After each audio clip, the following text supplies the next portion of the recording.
The CFL Gambling Podcast Week 3 reaction show and power ranking episode on the Sports Gambling Podcast Network is brought to you by Underdog Fantasy. You going up to 325 times the amount you enter with their brand new Pick 8. Sign up using the promo code TCESGPN to claim your special pick plus first time deposit offer up to $250 in bonus cash. And yes, they do have CFL action, folks.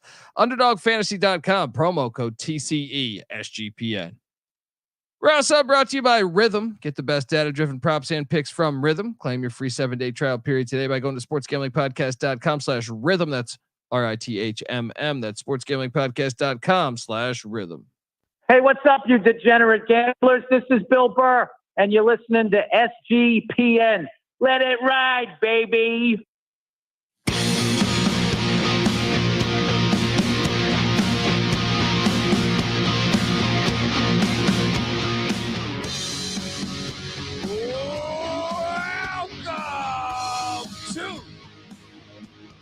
CFL Gambling Podcast Week 3 reaction show. Oh boy, we are back. We are talking Canadian Football League Week 3. We love the CFL action. Folks, hop on over. Check out the show live. Go to type in youtube.com/@CFL Gambling SGPN. Check it out in the search engine too. You can just type in CFL Gambling Podcast. It'll bring you home. YouTube, but also if you, whatever podcast platform you like, Spotify, iTunes, all that good stuff. We had 4 fire games for the most part this weekend. Excited to talk about all that action with you.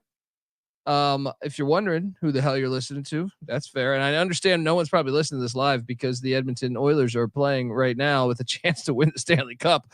But these are the breaks. All right. My name is Colby Swinging Database Dan, aka Pick Dundee. That's not a pick. This is a pick. He was raised in the land down under, where a man thinks on his feet, speaks with his fists, and lives by his wits.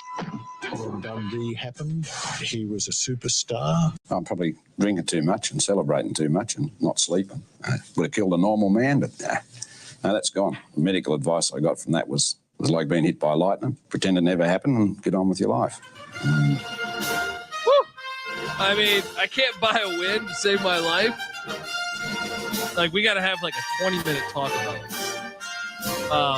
But I am drinking Jamaican Red Stripe. Jamaica, man. Give me a win. That's what I'm saying. I need to like go like a voodoo specialist. You know what I mean? Like someone I want like without even me paying attention to this last year. I knew I'd won a lot in a row, but I didn't realize I was doing the VSiN show in Las Vegas, and I hit 18 straight games last year. 18 straight. And I'm sitting there like I didn't realize it was 18 straight. I just knew I was killing it, right? And now the world is getting even because your boy, there's been 12 games, ATS doing okay on the totals, but ATS, I am 1-11, 1-11 ATS.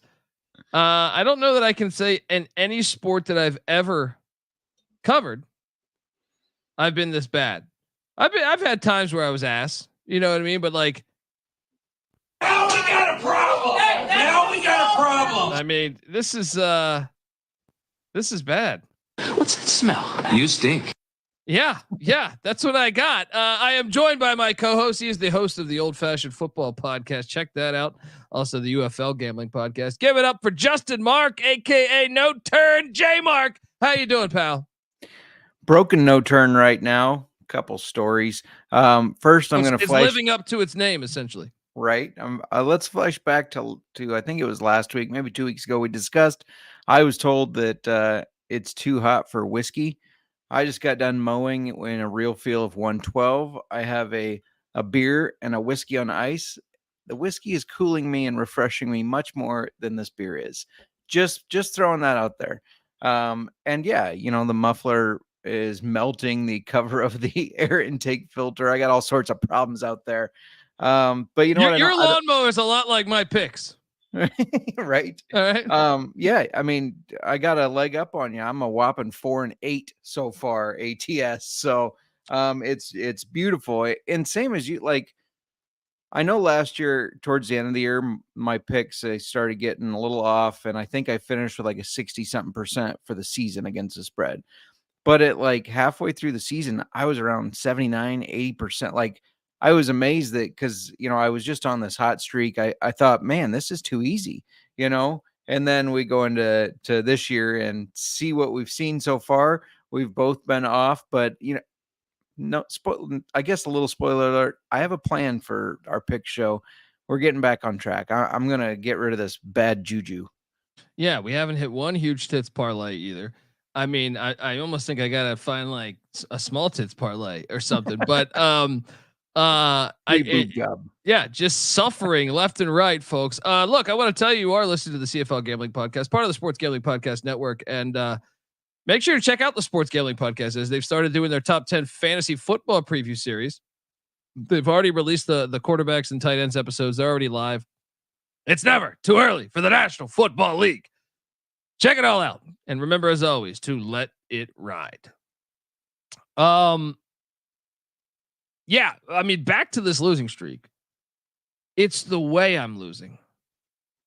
Yeah. Like, I wouldn't mind it if I'm losing, like, I mean, I would mind it, but it wouldn't be as bad if it was like 30-5 or 30-7 or something. I'm just like, oh, I'm just getting my ass kicked. But these smelly lines, like throughout the week after we recorded, we saw what game was that? It was, I believe, I think it was 2 games. I think the Winnipeg line went down. I think the Toronto line went down. And it didn't make any sense to me. And of course, even with it going down, I bought in on the lowest number I could get again. And it still didn't hit. And it still makes no sense to me because it should have hit. And we'll talk about each one because, like I said, I don't mind if, like the Saskatchewan game, that score is even misleading. Saskatchewan just whooped their ass. I don't mind losing that game. The other ones, they sting a little bit to me. But look, hop on over to YouTube, check this out because we got slides and everything. Game 1 was, I mean, I got cute here. I took the 7. It's okay. We didn't need this. We didn't need I got no problem losing this one but I can tell you this, but I did give away 2 fire DFS lineups, by the way. One that finished number 20 out of like 700 people and the other one 35th. So I did take home some cash, but I knew I was never going to snip first place without Cody Fajardo. After watching this performance and I didn't have Cody Fajardo, I go, I'm not going to get first. Someone's going to have a lineup with Fajardo. And sure enough, they did. Montreal 47, the Red Blacks 21. They had 10 yards short of 500 yards of offense. They outrushed, outgained, out everything. Ottawa had 4 turnovers. We were on the under, of course. Montreal almost got the over by themselves. The over was 47.5. So I lost $200 on this game. If I'm letting the world know my finances. I mean, how good does Montreal look? Just give them the fucking Grey Cup now. Yeah, I have to, I mean, talk about sticking your foot in the mouth. Beginning of the season, I shat all over Cody Fajardo. I said, this guy, he looked good towards the end of last year, but he's an up and down quarterback and he's not going to be able to maintain this consistency and blah, blah, blah. I mean, I was left and right shitting on this guy about as much as I shit on Luis Perez. And I think it's time. I accept the fact that Cody Fajardo he's gotten it together. He is the real deal. He's being consistent. He's grown in his game and he looks really good. And with their defense plus his play, plus their wide receivers are on fire, they're going to be a really hard team to beat. I agree with you. If you're good in futures right now, place them on the Alouettes. I think that they're going to win this again. Yeah. I mean, they're pretty fire right now. Get on over there and smash that. I mean, they look by far the best team to me. After, like, I know we're revealing our power rankings, but I've had them number 1 because I'm a sharp, even though I'm 1-11. But let's the total here. I can't believe, like, early on, I think I texted you like second quarter. I was like, this is going to be a bloodbath because we just knew, like, on film, it just looked like they were destroying every play. Shout out to the Alouettes. We'll see. Now we you know what? We fucked up this handicap a little bit. I know. I think I even mentioned it on the show, is that they're going to be the first home game getting the banner raised.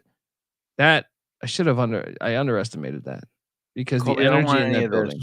I don't want any of this. We fucked it up because I was on the Alouettes. Oh, that's right. That's right. You were. But you thought the line smelled, right? I did think it smelled. I took them just because I did think they were the more complete team, but I didn't have a strong feeling. My strongest feeling was the under because the Red Blacks looked so good against Winnipeg, and turns out it's just that Winnipeg is ass. I mean, I think that's why they looked so good last week, because now they play a complete team like this, and look at that. They got their shit kicked in. Yeah. Yeah. I mean, dominating performance. That was Thursday. Friday was a really good game, but Vernon Adams, the BC Lions at the Winnipeg Blue Bombers, and the Blue Bombers really, I feel like the score should have been more. Like, Lions should have won by more, but I'll tell you this. Winnipeg, like, BC's a finesse team, but they dominated the line of scrimmage to me. Rushed for over 100 yards. And they looked the part. Vernon Adams is such a fucking stud too. You know, they had over 500 yards of total offense. My over gets cooked here. So I had Winnipeg here -2. Thought the line made no sense. Thought they would be the more physical team. They weren't. So I ate shit there. And then the over 51.5, I loved. Even worse, I think I had it at 50.5. But I still lost. And they down the ball at the 1 yard line. The 1 yard line, man.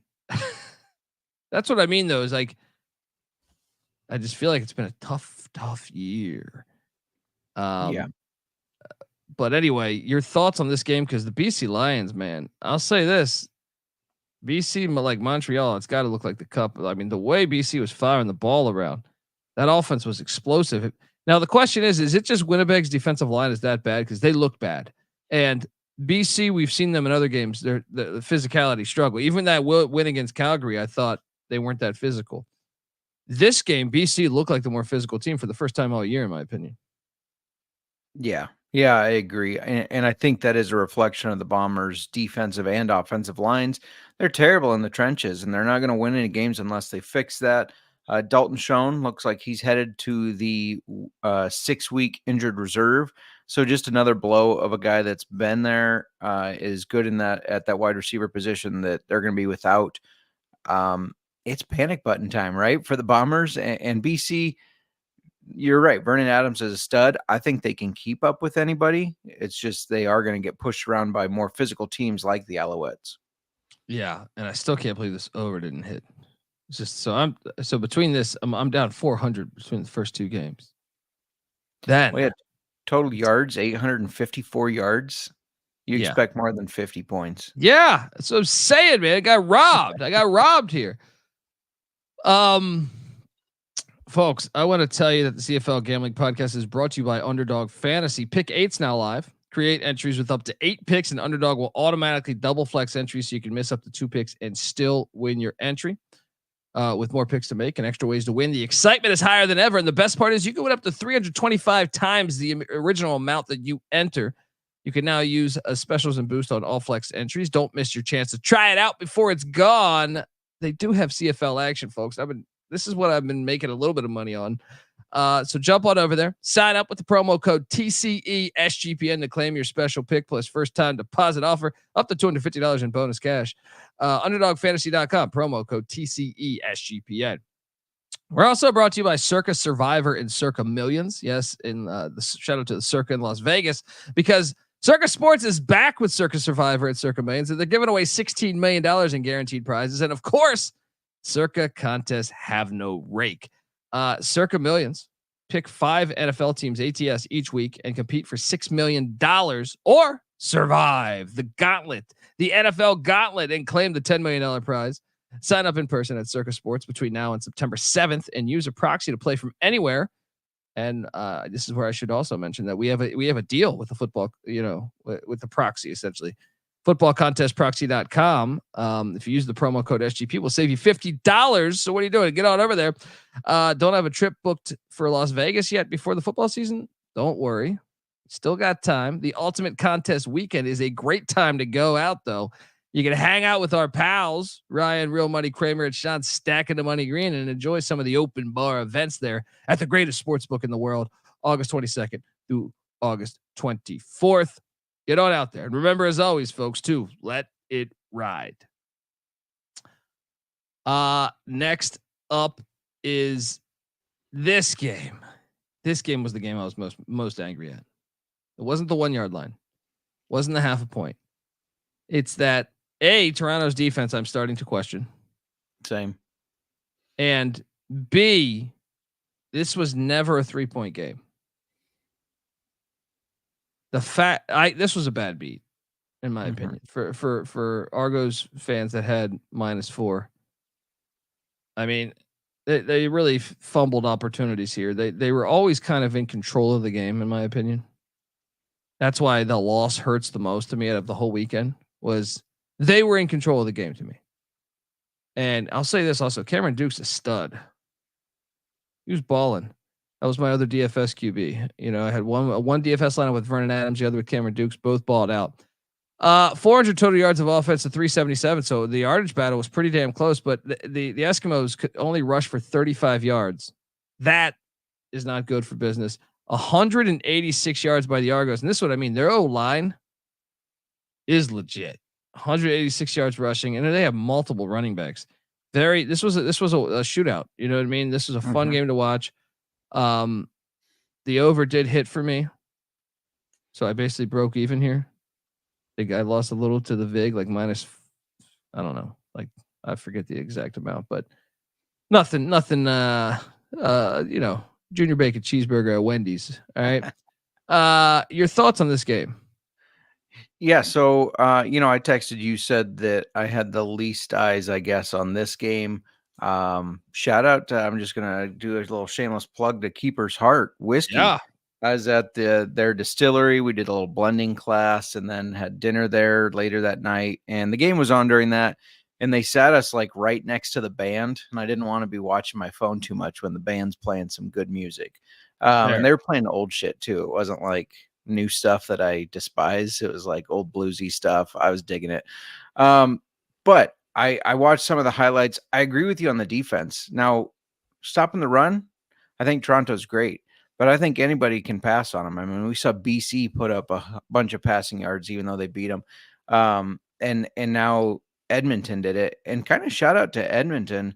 I mean, this is the second game in a row where I feel like they've gone against a good team and they've only lost by 3. McLeod Bethel Thompson had 342 yards, 4 touchdowns. I thought he looked really good.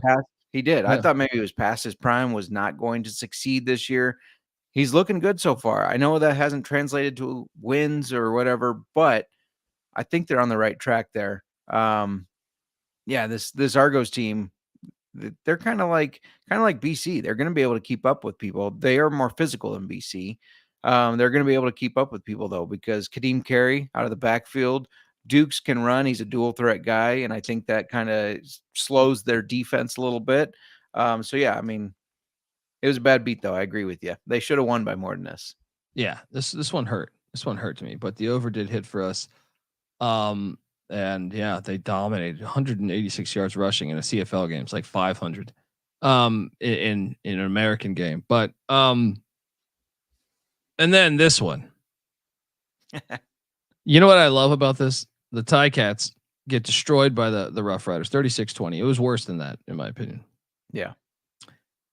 You know what's great? And Shea Patterson played a lot for Saskatchewan there, which was shocking to me. 5 turnovers by the Hamilton Ticats. You know, every single game they've outgained their opponent. So I got the formula for you, Ticats. Don't outgain your next opponent. Unbelievable. Or play some defense for fuck's dude, sake. their defense and special teams suck ass. And Bo Levi Mitchell, if he doesn't fumble there, it was like, what was it, 20 to it would have been I forget the exact score, but it would have been very close had they because he got the ball. They went on a long drive all the way down the field. That was the tipping point. That was like, there was no way they were going to win this game after that fumble. Yeah. Rough Riders, though, I mean, is this the best story in the league right now? I think so. I mean, especially with a new coach, right? And the way they've been able to turn things around. I did see a story today. Trevor Harris had that scare with the injury, which he had a pretty bad leg injury last year. They do think he's going to be all right. They have a bye week this coming week, and they feel like that's hitting at the right time and that he'll be okay. But yeah, I mean, how can you not feel good for Saskatchewan, who past couple years not been a great team, and now here they are undefeated. They're about to cash that over. Yeah. And I said last week, I said, I like this team. They're tough and they have that mentality of, hey, we can win every game, but I'd like to see them lead almost an entire game and not do one of these fourth quarter comebacks. And they answered that by doing so. I'm sure they listened to the pod. I'm sure they did. And yeah, they told me like, okay, we'll lead this whole game, and they did, and they looked a lot better. So yeah, I was impressed by how they looked. Not impressed by Bo Levi Mitchell. Out of the 5 turnovers, he was responsible for 4 of them. That's a guy that, we talked about these guys that, as you would say, long in the tooth. Maybe they need to look at what else they have. Maybe they need to see if Powell can do some stuff. The problem is I mean, before this week, we'll have to see. I haven't done a deep dive yet. They're the number 1 offense in the league. So it's like, can you really bench the starting quarterback of the number 1 offense in the league? Because that just doesn't sound right. But this is a finesse. Look, we have a future. We both have futures on the Ticats, and it's pretty much cooked, I feel like, because they're not physical. They're the biggest pussy team in the league to me. Like the 29 yards rushing, I'm sorry. Pathetic. Every run too was like just like barely getting a yard. And they only ran James Butler 5 times. I know they didn't have success running the ball, but you got to give him the ball more than that, I feel like, or throw it to him more something. He had 4 targets, caught 3 of them, but just get him more involved, They got to be more physical. They got to dictate the tone, the clock of the game. You know what I mean? And yeah, they just look like shit. But anyway, the over did hit for me here, so I broke even basically here, or just a small loss, but still a horrible week for me. But I do want to point this out. I think once again, the team that rushed for more yards every single game was the team that won the game. And most of them were a substantial amount. This was the only one that was close. Was BC Winnipeg, where BC had 5 more yards rushing. But to me, BC established the line of scrimmage. So to me, football, you can change all the fucking rules you want, right? Whoever establishes the line of scrimmage is still 90% of the time the team that's going to win the game to me. I 100% agree. I've been on the football's one in the trenches speech for a long time. To the point, I mean, if we're relating to the NFL, I was pissed that the Bears drafted Rome Odunze when they had offensive linemen out they could draft. I mean, you gotta start with the offensive line, then build your offense. But I do think, shout out to BC, I think they are the first team this year to lose the turnover battle but win the game. That is true. Yeah, I think you're right. There. But yeah, dominating performances on the ground. Shout out to Helms 22. Too many self-inflicted wounds for the Tiger Kitties. Yeah, I mean, dude, I'm paranoid. Like, at what point do we burn that ticket? It's such a long season. We can't yet because Toronto's 2-0. They haven't played a third game. So it's like, but we're close to burning that thing. Yeah.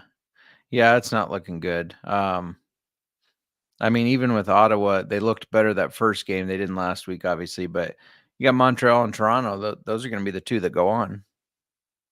Yeah. Yeah.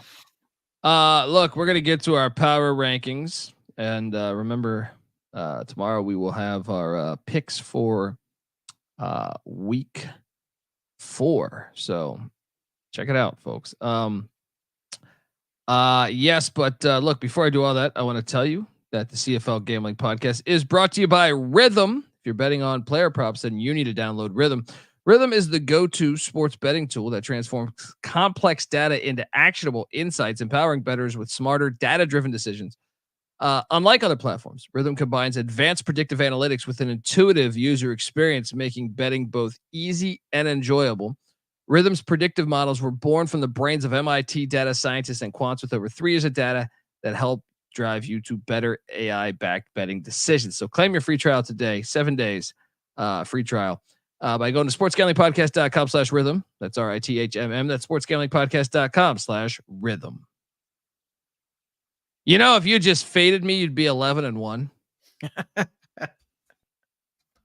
Hope you subscribe to the CFL Gambling Podcast, because anyone that's talking shit, I did get like a DM saying you can't pick CFL for shit, and I go, I agree right now, but you clearly should be. If you had just faded me the whole time, you'd be in fucking. You'd have your own island.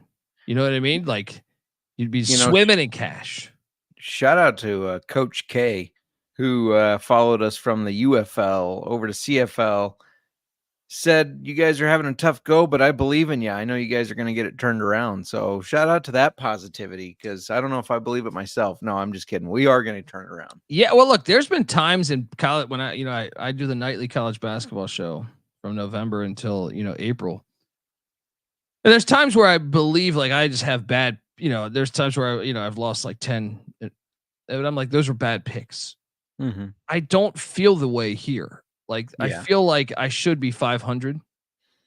Like I feel like if anything, like somewhere between 45 and 60% is where I feel like I should be, because I feel like I've gotten burned on some, but I know every loser says that though, right? Well, but I mean, if you look at what we pointed out last week, 3 games combined, we were winning with our spread pick, except for the last 2 minutes and 6 seconds combined in those 3 games. That's when it shifted to losing. So, I mean, I know every loser says, hey, it should have gone this way. But if you look at that last week, it really should have. I mean, yeah. And I don't know when we're going to hit the Pam Anderson huge sits parlay. It's bound to, it's a long season. All right. And those fake tits just aren't going to buy themselves. All right. So we're going to have to hit that parlay. All right. Power ranking time, my friend. You know how this goes. All right. This is where the Reddits call me a fucking idiot, and I appreciate it. Most recently, we've just been called clickbait. Oh, these aren't real power rankings. This has to be clickbait. I prefer the fucking idiot personally. Same. Number 9, dude, we can't run from it. Winnipeg's the worst team in the league right now. I feel pretty confident with that assessment. Yeah, I had them there last week, and they're still there. The only other one you could argue is Hamilton. I'm not even going to take the Edmonton argument. Like, the only other one you could argue is Hamilton. Yeah, but Hamilton's got the number 1 offense in the league, or did. I got to double check, but at least they've shown like they've won the yardage in all 3 games. Yeah. So Winnipeg's 9. Pretty easy. Number 8, Hamilton. I think it's pretty easy right now. No? For me, I got Ottawa. I know Montreal's really good, but they completely flipped and looked like a different team on the road. And this is a team that historically has struggled to win at home. So now it's like, was it just a really good game plan week 1? Is it because they faced Winnipeg, who we both have as the 9th team now? I need to see more from Ottawa. So I bumped them down to 8th. That's surprising to me, because I still think like we shouldn't overreact to that, because it was banner night, man. You know what I mean? Like I feel like they were just it could have been anybody. They were in front of the train. The train was coming. I suppose, yeah. Yeah. But yeah, at number 7 to me, I'm going Edmonton. I mean, it's pretty I'm going chalky here. The 3 winless teams will be my 3 worst teams, but Edmonton shows the Eskimos have shown the most sign of life to me. Like they haven't been able to get the wins, but they look the part to me. Yeah. Yeah, no, I've got Hamilton. I agree with you that they, even though they have a good offense, their offense and their production and on the offense is why I put them ahead of Ottawa. But I still think obviously they can't win a game, so I have them at 7th. Makes a bit of sense there. At number 6 for me is the Red Blacks. I need a bigger sample size. They've only played 2 games. Yeah. They got their ass whooped in 1. I know it's the reigning champs, but still, I need to see more until otherwise. That's where they belong to me is number 6 with the Ottawa Red Blacks. Who do you got at number 6? I have Calgary. I hate to move a team that didn't play, but I did bump one team up that we'll get to with my 5th pick. But yeah, I've got Calgary at 6th. Yeah, at number 5, I have Calgary. So there we go. We're not far off on the Stampeders there. I have been impressed with watching them though. Like I actually think this is one that could, like in the coming weeks, I think they might be higher up. So at 5, I have Edmonton, and I know that seems crazy. They haven't won a game, but last week they go against Montreal, who I'm going to assume we both have at number 1 now. I was sleeping on them a little bit. I was like, yeah, Cody Fajardo, blah, blah. They're number 1 now. Spoiler alert. They only lost by 3. This week they play Toronto, who I also think is a good team. They only lose by 3. They look like they have the potential to be able to turn these games around and win them. I want to see them get there, obviously, before I rank them too high. But I've been impressed with the effort against 2 very solid teams. Yeah, no, I feel like that's accurate there. I mean, somewhat. I do think you could argue that Calgary has looked better than Edmonton. You know what I mean? Like, yeah, I feel like that would be a I don't know, a decent argument there. At number 4 for me though, I have the Rough Riders. They're 3-0. They look great, but they kind of stole 2 wins to me. So momentum's a thing though. You catch this thing, I'll probably eat shit on this in a couple weeks because I do believe the team gets behind winning. Momentum is momentum. They've looked really good, and but I still think like they could easily be 1 and 2. So that's why I have them there. Who do you have at number 4? I have BC because of kind of what we talked about, that they're a finesse team. I think these more physical teams, they're going to be able to push them around. And we've seen that already. So I've got BC at number 4. That is my number 3. Because I do question that, but I'll tell you this. Like Rough Riders have more, like BC has guys that can straight fucking ball, like at the skill position players, you know, but I do worry about them in the trenches, but I kind of feel like BC, okay, they could easily be 3-0. You know what I mean? Now Toronto was definitely the better team, but they were still in that game. Whereas with the Rough Riders, I do feel like you can make an argument that they deserve to lose at least once, if not twice. Yeah. Makes sense. So that's the logic on me having BC at number 3. Who do you have at 3 then? I take it Saskatchewan? No, dropping from my number 1 spot, Toronto. I was sold on this team, but they can't stop the pass. Their defensive backs are terrible. And until they can fix that, I can't put them at number 1. I can't put them at number 2. They're number 3 for me. They're number 2 for me, and I'll tell you why. You do raise some great concerns. Like the defense stood out to me as like, I don't know. But that offensive line and that run game, because it wasn't, they had 2 or 3 backs kicking ass. You know what I mean? Yeah. And if they don't throw that HB toss pass that ends up picked off, that's another one that killed me on the. I knew we weren't covering then, by the way. I was like, what are we doing here? Yeah. Yeah, they could get anything they wanted to running the ball, but that's the reason why. I actually think you can make a case they're the best offensive line in the league, which gives you a shot at winning to me. Yeah. So give me Toronto at 2. What do you have You at 2? know, Toronto with having, I mean, they have Arbuckle, who a little bit older, but they got Brian Scott, who, you know, I'm a big fan of. Brian Scott in the USFL before he got injured, very good at running the ball. They should do a little Winnipeg action like they used Chris Streveler. Put him in the backfield, let him run a little bit, or swing it out to him and do a little pass route. Little pro cop stuff too. Yeah. They need to get creative with that. At number 2, I got Saskatchewan. I almost said that very Canadian. Saskatchewan. I know. I was like, holy shit. Yeah, man, I've just been impressed with them. I was down on them going into the season, but Corey Mace has done a great job at kind of really turning this program around. Coach of the year so far. Yeah, 100%. Yeah. And like we talked, you know, we touched on it last week. We touched on it a little this week. That mentality of we can win any game is infectious in a locker room. And you and I have both been part of, I think, probably teams where it's like, this is easy. We can win this. And when you get that, you just get that confidence where you have that drive and you are able to make comebacks. You are able to win the game no matter how down you are. And I've just been really impressed with how they've done that. So yeah, I got Rough Riders at 2, surprisingly. I mean, yeah, I wasn't buying in on them after week 1 or week 2, but I'm in on them now. And at number 1, we got the reigning champs. And how big is the gap, you think? It's pretty big, I think. It is. They're dominant on defense. Fajardo is not the hack that I said he was of an up and down quarterback. He's ready to go. The receivers are better this year too, I feel like. Oh, 100%. Yeah. I think they might have the best receiving room in the league. Yeah.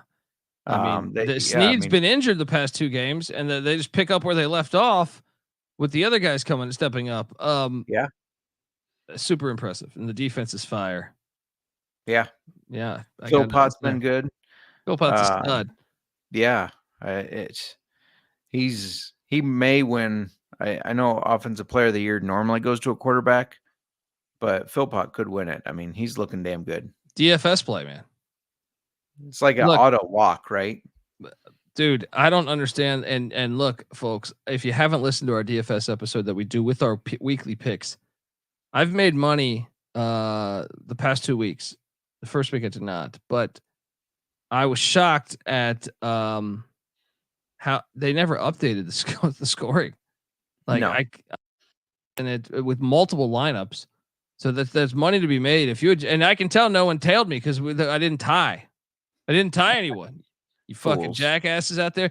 I know you see my 1-11 record ATS. He's like, this kid, I can't trust this Dundee son of a bitch is horrible. But no, killing it on DFS. And look, if you listen to our other show, UFL, I've done good there.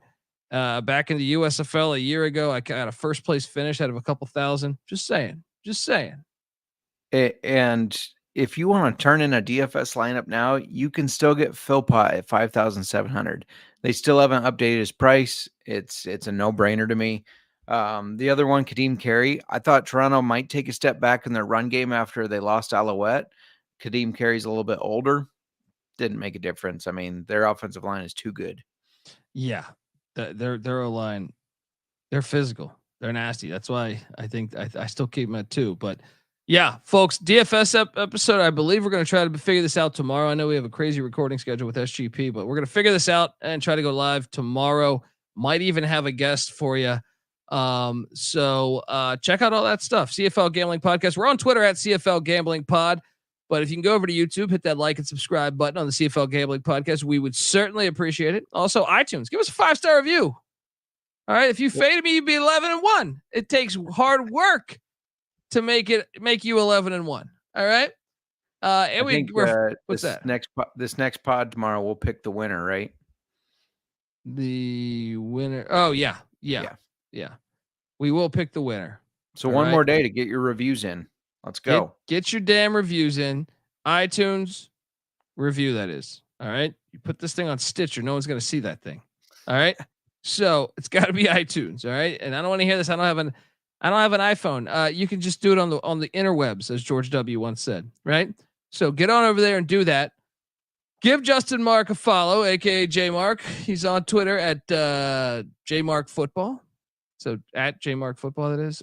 Check out the Old Fashioned Football Podcast. Check out the UFL Gambling Podcast. I'm on Twitter at TheColbyD. Check out the College Football Experience. We're breaking down all 134 college football teams. Also, the Stadium Heads Podcast. If you love football stadiums, you're going to want to listen to that. Also, check out the Sports Gambling Podcast and the FCS College Football Experience. We got you covered. We got a lot of good stuff going on right now. Looking forward to picking some winners one day. Until next time here. This is the CFL Gambling Podcast. You better start thinking about yours. And we out of here. I feel like there are veterans that are older than me, and I feel like I'm on my way to that. But I feel like, if some of the new guys look at me as, then that just shows weakness in their character. You feel what I'm saying? Like, I looked at it like, I gotta break down my own rules. I gotta get there on my own. I gotta take mine. Leave me alone. I'm in my zone. Don't wanna talk to you. I'll get there on my own. Leave me alone. I'm in my zone. Don't wanna talk to you. I'll get there on my own. Check it. 2012, the game's changed. No shells. Digi airwaves transport to brain cells. YouTube hits were traded in for sales. But record labels still fall for anything that sells. Indie lifestyle till I die or all else fails. I know I ain't the only one because of y'all out there. Listen up, I'm spitting tongues while y'all split hands. If defining was undefinable, then I'd fit there. Got hate over my game, doggy, I don't care. I'm in my own lane, ain't nobody else out here. I got no shame, I'ma say the way I feel. And if you don't like it, fuck it, that's the way I feel. Separate the fake, I only roll with the real. The message ain't in hate, I ain't trying to lessen appeal. Y'all can flake if you wanna, I ain't stressing for real. Regardless, yo, I'm still gonna be here. Yeah. Leave me alone. I'm in my zone. Don't wanna talk to you.